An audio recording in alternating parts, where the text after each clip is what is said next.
여러분 안녕하세요. 네, 오늘부터 여러분과 함께 마가복음을 함께 공부해 보도록 하겠습니다. 마가복음을 통하여서 많은 깨달음과 은혜 그리고 삶의 변화가 있기를 바랍니다.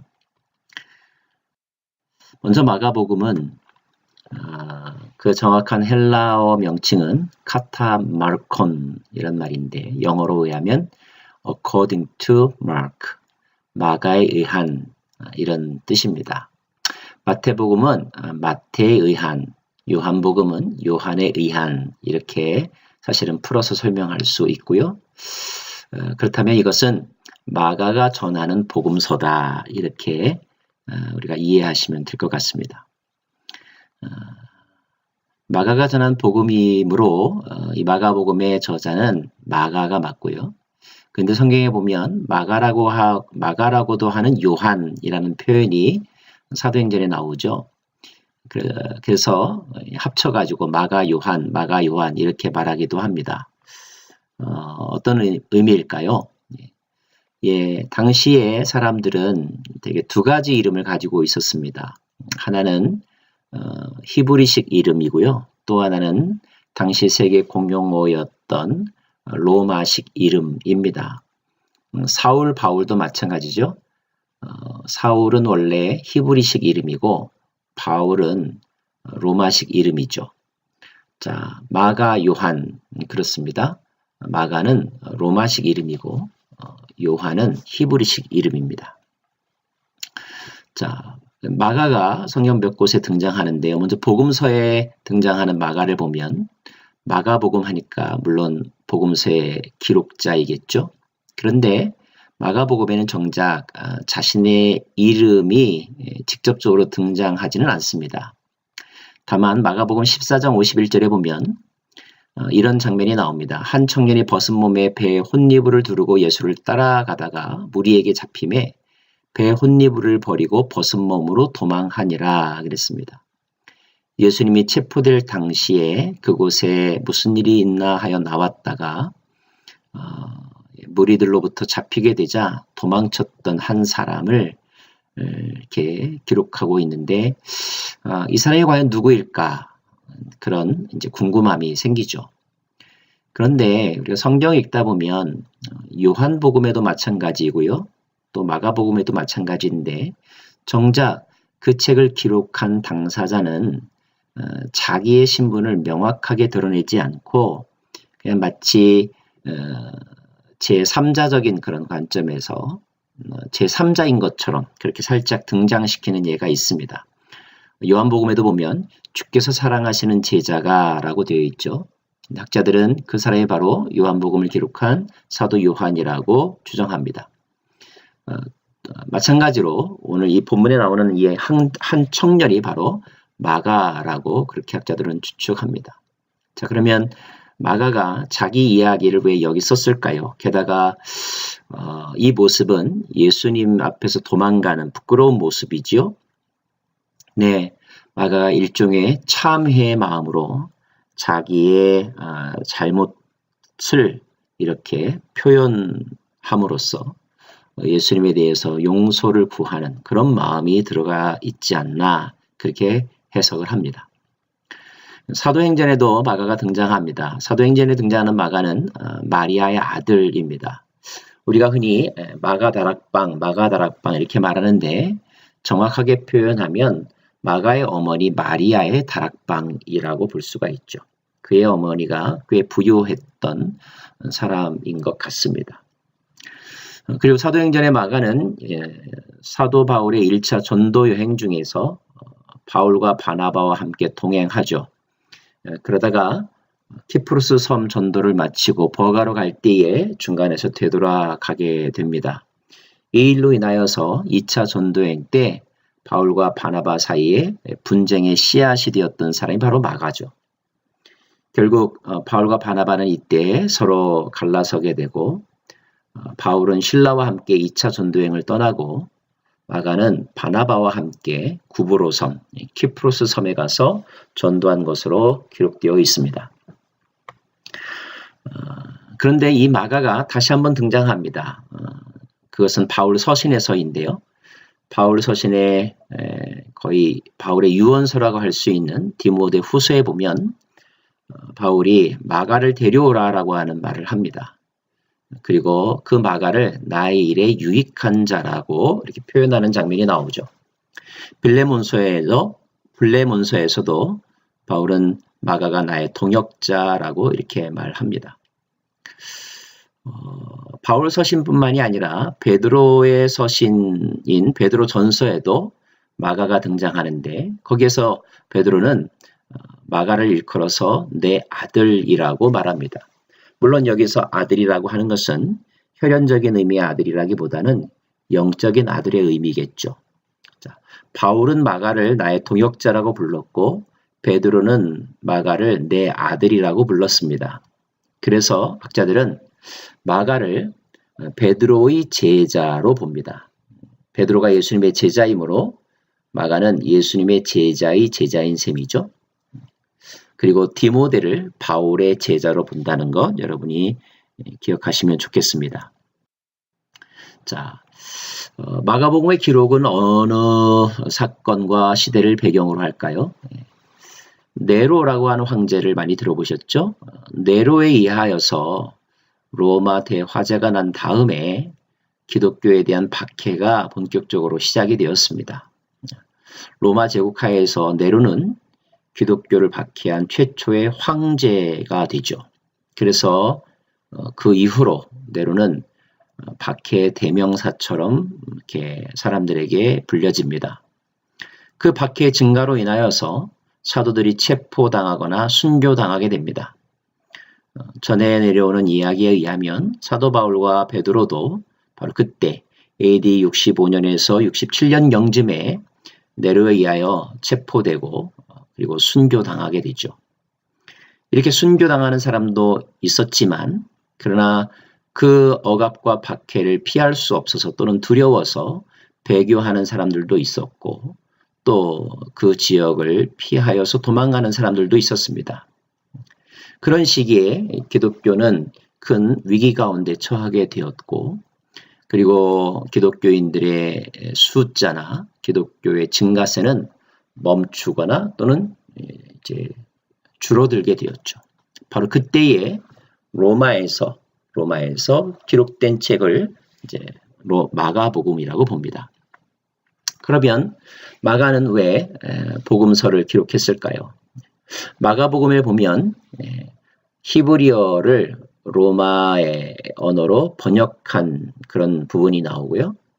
또 유대인의 관습에 대하여서 이렇게 독자들을 염두에 두고 설명하는 그런 부분들이 나옵니다. 이런 것들로 보아 로마인과 그리고 이방인 출신의 기독교인들을 염두에 두고 쓴 복음서라고 이렇게 추측이 됩니다. 로마에 있던 마가가 처한 박해의 상황 속에 있는 기독교인들을 위로하고 그리고 격려하기 위해서 그리고 그 이방인들에게 예수님이 어떤 분이신지를 설명하기 위해서 기록되었다고 봅니다. 마가복음의 핵심 구절은 뭐가 있을까요? 1장 1절 말씀입니다. 같이 한번 읽어보시겠어요? 하나님의 아들 예수 그리스도 복음의 시작이라. 시작을 말하고 있습니다. 무엇의 시작을요? 하나님의 아들 예수 그리스도의 복음. 복음이 왔다는 것입니다.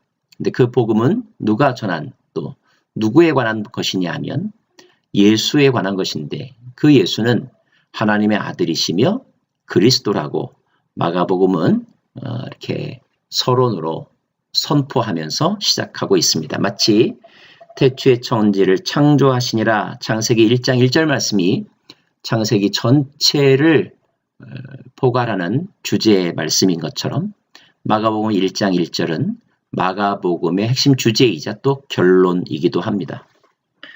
또 하나의 구절을 찾는다면 10장 45절 말씀인데요. 같이 읽을까요? 인자가 온 것은 섬김을 받으려 함이 아니라 도리어 섬기려 하고 자기 목숨을 많은 사람의 대속물로 주려 함이니라 그랬습니다. 예수님의 이 땅에 오신 그 목적과 사역을 아주 분명하게 요약한 말씀이 10장 45절입니다. 즉 이에 의하면 예수님은 하나님의 아들로서 종으로 오셔서 섬김의 본을 다하신 분이며 예수는 하나님의 아들로서 대속제물이 되사 십자가 달려 죽으심으로 희생을 당하신 분이다. 이것이 예수님의 사역에 대한 마가의 결론입니다. 또 마가복음에 어떤 특징들이 있을까요? 마가복음은 예수께서 행하신 일들을 사건 중심으로 매우 간략하고도 속도감 있게 전하고 있습니다. 어떤 기적이나 사건에 대한 설명보다는 그 사건 자체에 대한 아주 요약적인 묘사가 함축적으로 쭉 나열되어 있습니다. 그리고 마가복음에서의 예수님의 행적은 두 부분으로 나뉘어지게 되는데 1장부터 10장까지는 갈릴리에서의 사역을 주로 기록하고 있고 11장부터 16장까지는 유대 지역 예루살렘에서의 예수님의 행적을 기록하고 있습니다. 또 예수님의 그 순환 기록, 즉 예수님이 십자가에 달려 죽으신 이야기, 또 그 전에 체포당하신 이야기, 이런 예수님의 순환에 대한 기록이 다른 복음서에 비하면 상대적으로 매우 많습니다. 마태복음이나 요한복음에 비하면 약 16장까지밖에 안 되는데 그 중에서 11장부터가 예수님의 순환을 다루었다고 하는 점에서 예수님의 그 십자가 고난에 포커스한 복음서가 마가복음이라고 볼 수 있습니다. 또 마가복음에 보면 우리는 잘 구별이 안 되겠지만 당시에 라틴, 즉 라틴이라고 하는 것은 로마 세계를 말하는 거죠. 로마 세계에서만 사용하는 표현들이 등장하고요.